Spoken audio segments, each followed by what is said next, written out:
नमस्कार. राम राम मंडळी, रामकृष्ण हरी. चला आज कोणती रेसिपी आहे बघू. पुन्हा एकदा मी हजर आहे आज नवीन रेसिपी घेऊन.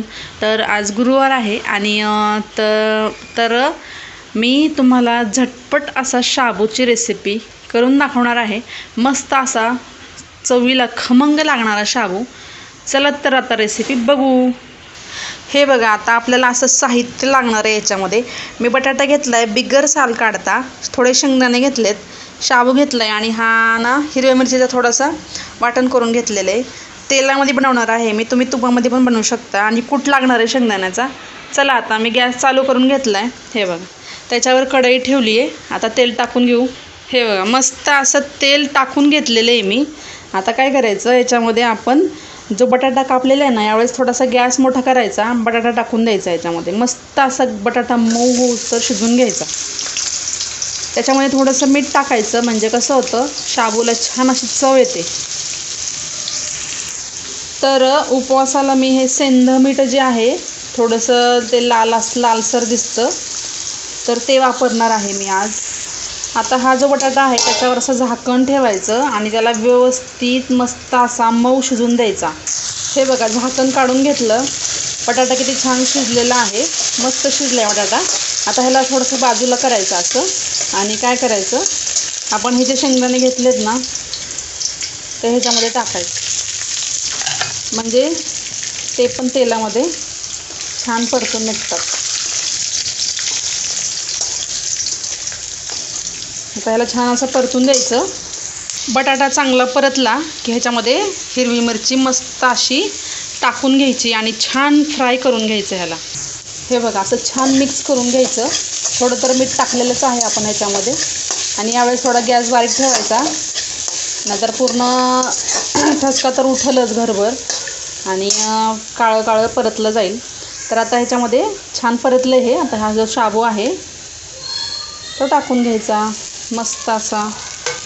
थोडंसं याच्यामध्ये मीठ चवीपुरतं जसं आपल्याला लागतं. हे बघा, सेंध मीठ आहे, तुम्हाला लाल लाल दिसत असेल हे टाकून घ्यायचं मस्त चवीपुरतं. थोडं आपण टाकलेलं असतं आधीच, त्याच्यामुळे आता थोडं जास्त टाकायचं नाही, कमीच टाकायचं किंवा बघायचं जास्त नाही व्हायला पाहिजे बस. आता हे व्यवस्थित हलवून घ्यायचं.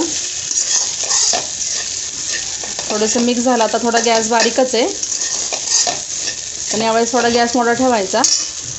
आता आपण ह्याच्यामध्ये कूट शेंगदाण्याचं ह्याच्यामध्ये कूट टाकून घेणार आहोत आपण ह्याच्यामध्ये. हे बघा, कूट आहे. आता मी कूट टाकून घेणार आहे शेंगदाण्याचं ह्याच्यामध्ये. कूट पण संपत आलेलं आहे, पण एवढ्या खिचडीपुरतं होऊन जाईल कूट बनवायचं आता. हे बघा, हे झाला कूट टाकून. आणि ह्याला मस्त असं मिक्स करून घ्यायचं. मस्त अशी आपली खिचडी तयार होते. थोड्या यावेळेस गॅस मोठा ठेवायचा. उपवासाला करा तुम्ही किंवा नाश्त्याला करा, अतिशय मस्त अशी चव ह्याची होती. तुम्ही जिरे टाकत असेल तर जिरे टाकू शकता. हे बघा, मी छान असं मिक्स करून घेतलं आहे. आता थोडा गॅस वाढवला. शाबू खिचडीमध्ये जेवढे जास्त शेंगदाणे वगैरे तुम्ही टाकाल किंवा कूट वगैरे, तेवढी मस्त होते खिचडी. आणि संध्याकाळीच रात्रीच भिजायला टाकायचा शाबू, म्हणजे फुगतो छान असा.